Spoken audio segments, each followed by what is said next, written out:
Your brain is lying to you right now. Not occasionally, not under unusual stress. Constantly, systematically, and in ways that feel completely indistinguishable from reality. This is not a metaphor. It is one of the most thoroughly replicated findings in modern neuroscience. The brain does not passively receive the world.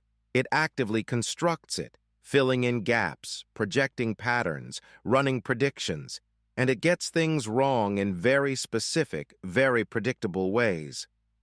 Understanding those ways is one of the most practical things you will ever do. In the 1970s, two psychologists named Daniel Kahneman and Amos Tversky ran a series of experiments that would eventually reshape every field from economics to medicine to law.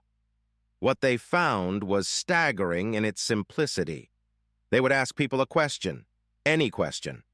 Before asking, they would spin a wheel that landed on a random number between 1 and 100. Then they'd ask, is the answer higher or lower than that number? Then, what's your best guess? The wheel was rigged. It always landed on either 10 or 65. People who saw 10 guessed much lower. People who saw 65 guessed much higher. The random, irrelevant number, a number the participants knew was random, changed their estimates. Consistently, dramatically. They called this anchoring. Your brain grabs the first number it encounters and uses it as a reference point, even when that number is meaningless, even when you know it's meaningless, even when you're a trained expert in the relevant field. This is your brain lying to you. And that's just one of roughly 180 documented cognitive biases that researchers have cataloged. Here's why this matters, and it goes deeper than productivity advice. The human brain evolved over approximately 300,000 years. For most of that time, the cognitive tools it developed were extraordinarily effective. Pattern recognition, threat detection, in-group loyalty, loss aversion. These kept our ancestors alive in a world of immediate physical dangers. But the brain that evolved on the savannah is the same brain navigating the stock market, evaluating relationships, assessing career risk, making medical decisions, and processing an information environment it was never designed to process. Evolution is slow, culture is fast, and the gap between the two is where cognitive distortion lives. Consider confirmation bias, perhaps the most pervasive of all the brain's errors. Once you believe something, your brain filters incoming information to support that belief and discounts information that challenges it. Not because you're weak or incurious, because confirmation is computationally cheap. Updating your model of reality is expensive. You see this everywhere. In politics, obviously, but also in how you evaluate yourself, in how you read a relationship, in how you diagnose a problem at work. The brain is not looking for truth. It is looking for confirmation of what it already believes. There is a region of the brain called the amygdala. It is roughly the size and shape of an almond, and it sits deep in the temporal lobe.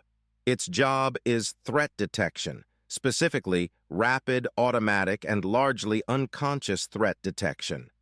When the amygdala fires, it triggers a cascade of neurochemical responses in milliseconds. Cortisol, adrenaline, the redirection of blood flow to major muscle groups.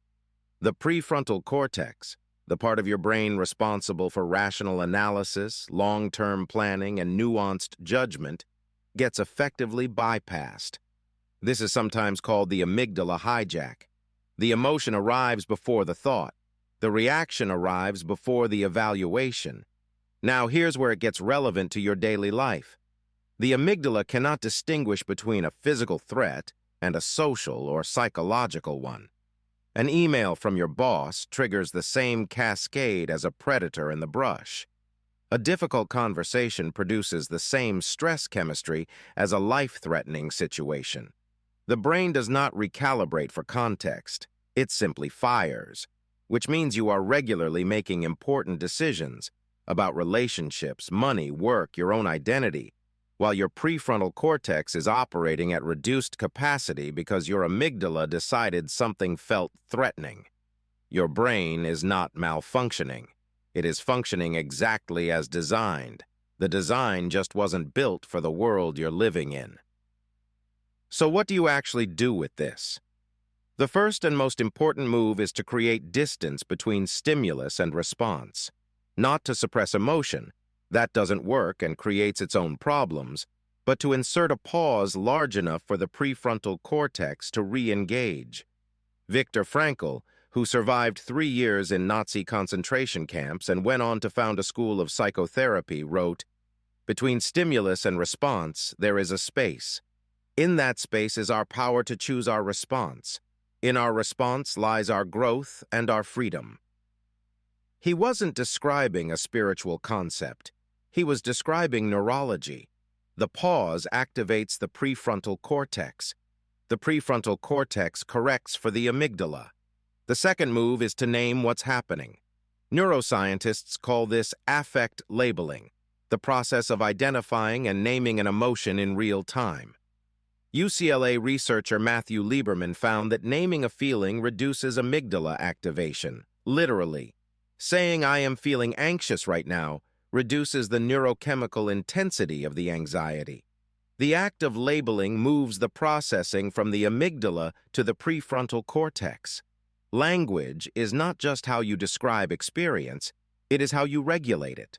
The third move is to question the narrative your brain is constructing. When you feel certain about something, about how a situation is unfolding, about what someone's behavior means, about what is going to happen, that certainty is almost always a construction, a story the brain has assembled from incomplete data.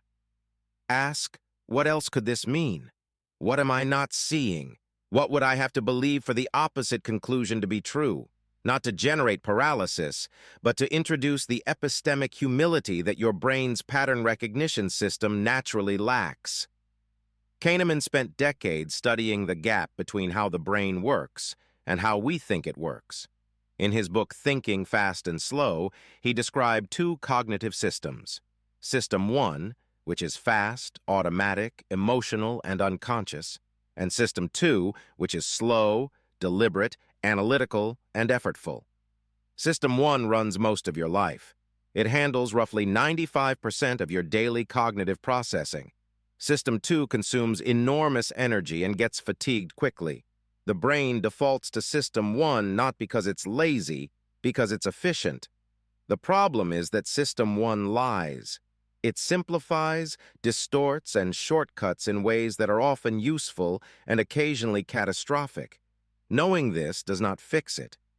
You cannot simply think your way out of cognitive bias, but you can build systems, habits, pauses, decision-making frameworks that force System 2 to engage at the moments that matter most. This is what the Stoics were doing. This is what Kahneman was documenting. This is what the most effective thinkers in history have always understood.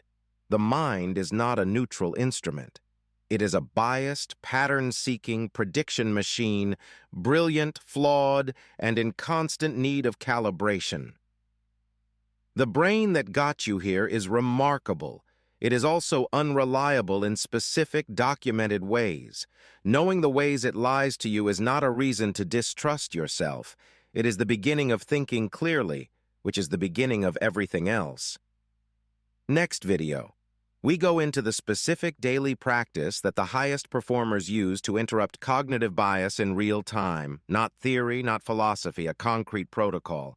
That one is worth your attention. Subscribe and I'll see you there.